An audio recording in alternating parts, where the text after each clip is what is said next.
নমস্কার সবাইকে, welcome to my blog. আর আজকে শুক্রবার দিনের সকাল, আর আজকের দিনটা হচ্ছে ভীষণভাবে স্পেশাল, কারণ আজকে হোলি। তো দেখো সকাল সকাল আমার এই জবা ফুলের রঙটা দেখে কিন্তু মনটা আগেই ভরে গেল।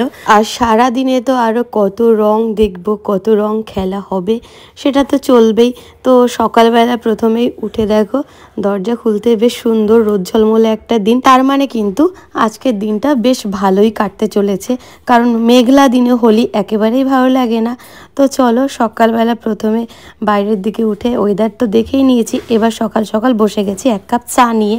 আর রান্নাঘরে আজকে খুব একটা বেশি দায়িত্ব আমি যাইনি, কারণ সকালবেলা উঠে মাই রান্নাঘরে গেছে আর চা মাই বানিয়ে দিয়েছে।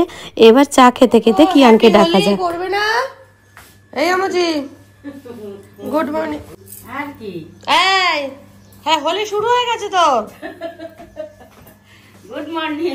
Good morning. এই খেলবে না হোলি? দেরি হলে কিন্তু সবার খেলা শেষ। দেখো গুড মর্নিং দাদা। Good morning. হ্যাপি হোলি। কুকড়ে যাচ্ছে ঘুমোতে ঘুমোতে। হ্যাপি হোলি করে উঠেছ? আর কিয়ানের যা অবস্থা দেখলাম আরও 5-10 মিনিট লেগে যাবে উঠতে। তো ততক্ষণ আমি চলে এসেছি রান্নাঘরে। আর আজকে হোলির দিন বলে কথা, কিছুতে একটু স্পেশাল ব্রেকফাস্ট করতেই হবে। তো যার জন্য ভাবলাম সকালবেলা ব্রেকফাস্টে আজকে হবে লুচি আর আলুর তরকারি। তো লুচির জন্য ময়দাটাই আমি মেখে দিচ্ছি, আলুর তরকারিটা কিন্তু মাই রান্না করবে, কারণ মা বলল আজকে রান্নার বেশিরভাগ দায়িত্বটা মাই নিয়ে নেবে। আর যেহেতু আমার মাধ্যমিকের খাতা রয়েছে, সাথে 2 দিন ছুটি পেয়েছি, তো এই জন্যে আমি খুব একটা বেশি রান্নার দিকে যাচ্ছি না। এই সুযোগে আমি সকালবেলা উঠে কয়েকটা খাতা দেখেও নিয়েছি। আর কি বলো তো, এইবারে হোলিতে বেশ শুক্র শনি আর সাথে একটা সানডে মিলে মোট 3 দিন ছুটি ছিল, কিন্তু তা সত্ত্বেও বাড়িতে যেতে পারলাম না এই মাধ্যমিকের খাতার চাপের জন্যে। কারণ বাড়িতে একবার যেয়ে এসছি, তারপরে আবার গেলে কিন্তু একেবারেই পিছিয়ে পড়বো। আস্তে চলো। আরে বন্দুক নিয়ে যাচ্ছিস কেন? না নিয়ে যেতে লাগবে না। আর এখন সকাল সকাল রেডি হয়ে আমরা একটু যাচ্ছি বাজারের দিকে। কিছুই না, কিয়ানের জন্য রং পিচকিরি সবই কেনা হয়েছে, তা সত্ত্বেও তার নাকি আরও একটা কালার লাগবে। আর একটু আনবো মিষ্টি, সবাইকে একটু রং মাখিয়ে একটুখানি মিষ্টি মুখ না করলে হয়। তো সব মিলে বাজার থেকে আর ঠাকুরের পুজোর জন্য একটু মিষ্টি নিয়ে নিয়েছি। আর সামনেই একটা দোকান থেকে এখানে ওর জন্য আরেকটা কালারের আবির নিয়ে নেব, ব্যাস। আর এই আবির কিনতে গিয়ে কিন্তু দেখা হয়ে গেল ওর এক দিদুনের সাথে। তো দিদুন আবির তো দিল, সাথে কিন্তু একটু ওকে মাখিয়েও দিল। ও বাদ যাবে কেন, ও দিদুনকে একটু মাখিয়ে দিল। আর এই তো আবির মিষ্টি বাড়িতে নিয়ে আসার সাথে সাথে কিন্তু এবার রান্নাঘরে মায়ের সাথে একটু লুচি ভাজাতে সাহায্য করে দিচ্ছি, কারণ ঘড়িতে 10:30 বাজতে গেল, সকালে জলখাবারের টাইম হয়ে গেছে। আর কিয়ানকে একেবারে আটকে রাখা যাচ্ছে না, মানে ওকে একটু খাইয়ে দাইয়ে তবেই ছাড়বো ভাবছি, কিন্তু ও ভাবছে কতক্ষণে আমি তাড়াতাড়ি করে রং খেলতে বেরোবো। আর এই হোলিটা কিন্তু আমাদের বাড়িতে মানে আমাদের ছোটবেলা থেকেও বেশ জমজমাট করেই দেখেছি হয়, কারণ আমার বাবা ভীষণ ভালোবাসে নিজেও খেলতে, আর আমাদেরকে প্রচুর রং এনে দিত। আর সকালবেলা মা এরকম করতো, আলুর দম আর লুচি নয় রুটি বেশিরভাগ করতো। আর তারপরে আমরা সকাল সকাল ব্রেকফাস্টে এই যে রুটি আলুর দম খেয়েই কিন্তু রং খেলতে নেমে পড়তাম। আর ততক্ষণে বাবা দেখতাম একটা টাব ভর্তি করে গোলা রং গুলে দিয়েছে জলের মধ্যে, আর তারপরে আমরা পিচকিরি দিয়ে সেই রং সবাইকে লাগাতাম। আর বেশিরভাগ ক্ষেত্রে রাস্তা দিয়ে যারা যেত তাদের গায়ে একটু একটু দিয়ে দিতাম। আর আমাদের বাড়িতে তো লোকের একেবারেই অভাব ছিল না, মানে নিজেরাই প্রচুর লোক, জেঠু কাকু দাদা দিদি সবাই মিলে টিলে, তো প্রচুর মজা হতো। প্রত্যেকবার রং খেলাতেই এই মজাটা হতো। এবছর যেতে পারলাম না, সবাইকে আমিও ভীষণ মিস করছি আর সবাই আমাকেও ভীষণভাবে মিস করছে, কিন্তু কিছু করার নেই। এবছরের রং খেলাটা আমরা এখানেই কাটাচ্ছি। যা হোক চলো, দেখতেই পেলে রং টং নিয়ে নিয়েছি। এবার কিয়ান যাচ্ছে সবাইকে একটুখানি আবির মাখিয়ে মিষ্টি মুখ করাতে। দেবে দেবে, নিন নিন কাকু নিন নিন, শিখবে তো। হ্যাঁ এবার দাও, এবার কপালে দাও, গালে দাও, আর অন্য কালারও দাও। অন্য কালার তো দেব না, ভূত হয়ে যাবে তো। হ্যাঁ আরে ভূত বানা দিদুনকে আগে দেখতে হবে, দিদুনকে চিনতে পারছে কিনা। দাঁড়াও, দাদাইও কিন্তু খালি হাতে ফেরত দেবে না, দাদাইও কিন্তু রেডি চকলেট নিয়ে। আজ ওই যে দেখো দাদাই আবার চকলেট নিয়েছে তোমার জন্য। পকেট আছে? হ্যাঁ এরপরে চলে এসেছি আরেক দিদুনের কাছে, আর এই দিদুনও কিন্তু ওকে বেশ মন ভরে রং মাখিয়ে দিচ্ছে। অনেক বাকি আছে তো। বাহ বাহ বাহ বাহ,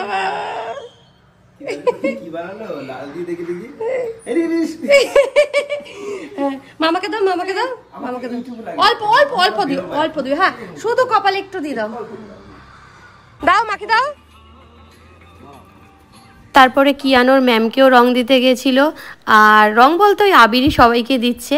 আর এবার চলে এসেছে ওর বন্ধুর সাথে রং খেলতে। আর বন্ধু মানে ওর এই আঙ্কেলটা ওকে এত ভালোবাসে, তো প্রথমেই ওকে দিয়ে দিল চকলেট, তারপরে গিয়ে সুন্দর করে রং দিল।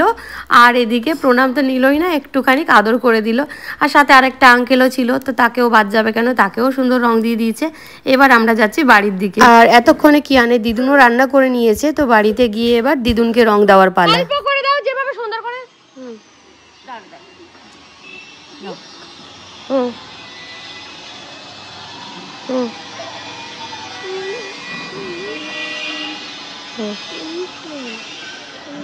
আরে একটা একটা করে দে, এইটা ওইটা মিলিয়ে সব কালো একটা রং হয়ে যায়।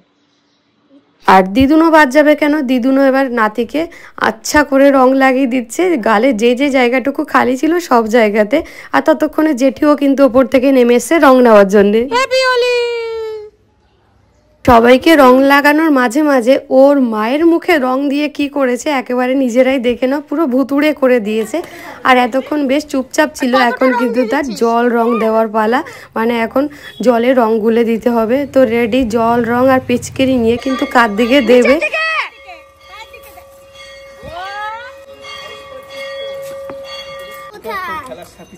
হ্যাঁ তাই তাই, হ্যাঁ হ্যাঁ।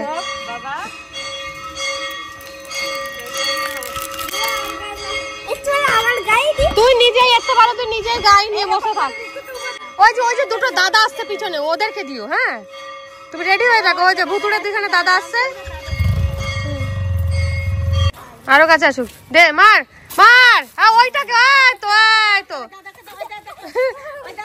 নে দাদা, আমি না বেশ বাবা বাবা। আরে কিয়ান, ওর আবিরটা দাও মা। ও হ্যাঁ দাও, কপালে দিতে হয়, বলে হ্যাপি হোলি। আহা আমাকে দিতে হবে না, আরে আমি তো ভুতুড়ে।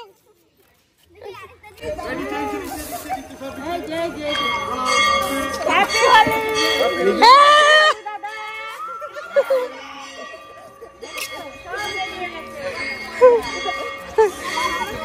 এবার মনে হচ্ছে হোলি হোলি। আর ততক্ষণে বাকি সবাইও বেরিয়েছে, আর এদিকে সৌমি দিদি জেঠি সবাই বেরিয়ে এসছে। এবার তো মজাদার রং খেলা হচ্ছে। আর এতক্ষণে কিয়ানের মনে হলো রং আমার মা কিনে দিয়েছে, আমি নিজে এত কষ্ট করে রং খেলছি, তো লোকের গায়ে দেবো কেন, সবটা আমি নিজের গায়ে ঢেলে নিই। আর জেঠি একটু সাহায্যই করে দিল, জেঠি বললো দাও তাহলে পিচকারি দিয়ে তোমার সুন্দর করে গায়ে দিদি। ও ছাড়বে কেন, জেঠির দিকে একবারে বালতি ধরে ছুড়ে দিচ্ছে। জেঠি তো লম্বা, চক জেঠিকেই বসতে হলো, তো কিছুটা জেঠির গায়ে কিছুটা নিজের গায়ে রং ঢেলে নিয়ে রং খেলা এবারের মতো শেষ হয়েছে। আর এই যে স্নান করার পর কিয়ানের মুখখানা দেখো একেবারে ভুতুড়ে হয়ে রয়েছে। আর তারপরে এখন লাঞ্চ করার পালা। আর আজকে লাঞ্চে কিন্তু ভেজ ছিল, এই যে খিচুড়ি আর সাথে পাঁপড়। আর যেহেতু ভেজ তো ডিম অমলেটের কোনো ব্যাপার নেই। তো আজকের ব্লগটা এখানে শেষ করছি, দেখা হবে পরের ব্লগে, ততক্ষণ টাটা।